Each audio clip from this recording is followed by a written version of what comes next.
Even phone tapping విషయంలో కూడా ఆయన చేసినటువంటి వ్యాఖ్య ఏంటంటే మేమేదో చెప్తుంటామో అది అధికారులు చూసుకోవాలి, నాకేం సంబంధం అనే సెన్స్లో ఆయన మాట్లాడారు. కేటీఆర్ ఏమో 4-5 ఫోన్లు ట్యాప్ చేస్తే ఏమవుతుంది అని ఆయన వ్యాఖ్య చేశారు. ఏదైనా కానీ ఒక ప్రభుత్వం ఇక్కడనే మొత్తం గత ప్రభుత్వం చేసిన పెద్ద తప్పిదం ఏంటంటే, నేను అధికారంలో ఉన్న ప్రజల ఓట్లతో గెలిచి అధికారంలోకి వచ్చిన కాబట్టి నేనేమైనా చేయవచ్చును, నా అధికారానికి ఇంకా పరిమితులు లేవు అనే ధోరణిలో వాళ్ళు నడిచారు. అట్లాంటి ఒక అభిప్రాయంతో వాళ్ళు పనిచేసారు. అది కరెక్ట్ కాదు. అధికారంలో గెలిచిన వాడు చట్టానికి లోబడి ప్రజల పట్ల జవాబుదారీతనంతో అధికారాన్ని చెలాయించాలి. కానీ ఆ బాధ్యతను మర్చిపోయి వాళ్ళ అధికారాన్ని చెలాయించారు. అది చాలా పెద్ద తప్పు. దాన్ని ఇవాళ మనం మొట్టమొదట అర్థం చేసుకోవాల్సి ఉంది. రెండవది చాలా కీలకమైన విషయం ఏంటంటే, తాను ఒక మన ఈ నిర్దిష్టమైన అంశానికి వస్తే భారత టెలిగ్రాఫ్ చట్టం ప్రకారం నువ్వు నడుచుకోవాలి.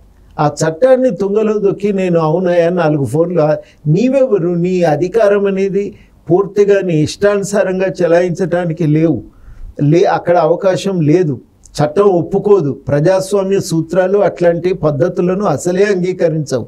కాబట్టి ఇలా చాలా కీలకమైందంటే అప్పటి ఆ ప్రభుత్వము ఆ చట్టాన్ని తుంగలో దొక్కింది. ఇష్టానుసారంగా నువ్వు ఫోన్లు వింటానంటే వ్యక్తులకు ఉండేటువంటి ఒక గోప్యత అనేది, నీకంటూ వ్యక్తిగత భద్రత అనేది ఒకటి ఉంటుంది. దాన్ని ఉల్లంఘించి నువ్వేం మాట్లాడుకుంటున్నావు వింటాను అంటే అంతకంటే పెద్ద తప్పు మరొకట్లేదు. ఈ తప్పు చేసినామనేది కేసీఆర్ ఒప్పుకుంటుండు. కేసీఆర్ ఏమంటుండంటే జరిగితే జరిగి ఉండొచ్చు, అది అధికారులు చేసిండ్రు. అధికారులు ఏదైనా నిర్ణయం తమ ఇష్టానుసారంగా తీసుకోరు. ఒకవేళ తీసుకొని ఉంటే అధికారులు శిక్ష అనుభవించక తప్పదు. అది దాంట్లో ఇంకా మరొక మాట అవసరం లేదు. ఎందుకంటే ప్రభుత్వాలు టెలిఫోన్లు ట్యాప్ చేసే అవకాశం ఉంది కాబట్టి ఇష్టానుసారంగా మేము టెలిఫోన్ ట్యాపింగ్ చేసి మేము వింటాము అనంటే సమాజం అంగీకరించకూడదు. అది నాగరికమైన పద్ధతి కాదు. అది సభ్యత అని కూడా అనిపించుకోదు. అది మనం ప్రధానంగా తెలుసుకోవాలి. అందుకని తేలాలి. ఒకవేళ ఆయనకు సంబంధం లేకుండా అధికారులే చేసి ఉంటే అధికారులు శిక్ష అనుభవించాలి. ఆదేశాల మేరకు చేసినము అని అధికారులు కనుక అంటే గత ముఖ్యమంత్రి గారు కూడా దానికి బాధ్యత వహించాలి. ఆయన కూడా శిక్షకు సిద్ధపడవలసి వస్తుంది. కానీ ఇది చెప్పాల్సినటువంటి ప్రభాకర్ రావు గారు ఇంటెలిజెన్స్ మాజీ అధికారి, ఆయన అమెరికాలో ఉన్నారు. అమెరికా నుంచి ఇక్కడ తీసుకురాలేనటువంటి పరిస్థితుల్లో తెలంగాణ ప్రభుత్వం ఉందంటారా? ఇవాళ కాబట్టి రేపు వస్తాడు, ఎటు పోతాడండి? ఎందుకు రాడు? తప్పకుండా రావాల్సి వస్తుంది. అక్కడ ఎక్స్టెన్షన్ అయితే కుదరదు. ఎందుకంటే గవర్నమెంట్ మాకు అవసరం, ఒక కేసులో ఆయనను విచారించవలసి ఉంది అన్నాక అక్కడి ప్రభుత్వము ఆయన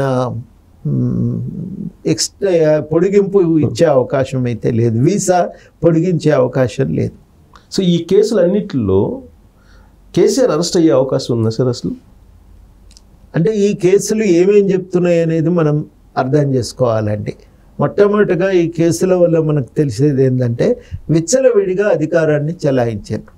చట్టాన్ని గౌరవించలేదు, రాజ్యాంగాన్ని నీతిని పాటించలేదు, ప్రజాస్వామ్య సంప్రదాయాలను కూడా వీళ్ళు పట్టించుకోలేదు. ఇష్టానుసారంగా అధికారాన్ని చెలాయించారు. ఇట్లా ఇష్టానుసారంగా అధికారాన్ని చెలాయించడానికి వీల్లేదు.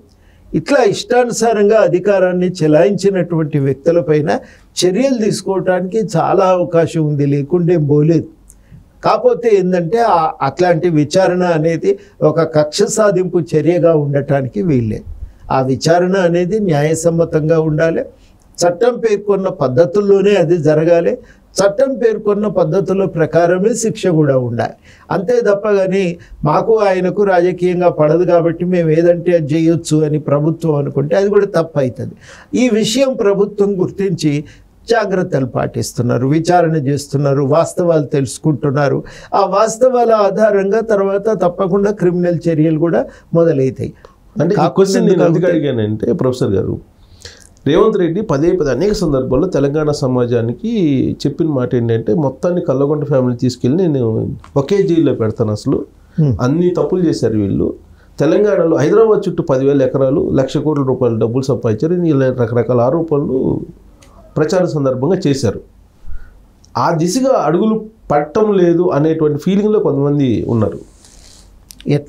ఎట్లయితే ప్రజలకు చెప్పినరో ఆ పద్ధతి ప్రకారం కాంగ్రెస్ నడుచుకోవాల్సి ఉంటుంది. అది కాంగ్రెస్ మీద ఉన్న బాధ్యత ఒకటి. రెండు, ప్రజలు కూడా ఏమి అనుకుంటున్నారంటే ఇన్ని తప్పులు చేసిండ్రు అనేది అర్థమవుతుంది కదా, ఎందుకు చర్యలు తీసుకోరు అనేది కూడా ప్రజల నుంచి ఒక ఒత్తిడి ఉంది. కనుక జాప్యం జరిగితే నష్టం కాంగ్రెస్ పార్టీ కూడా ఉంటుంది అది. కాబట్టి దాన్ని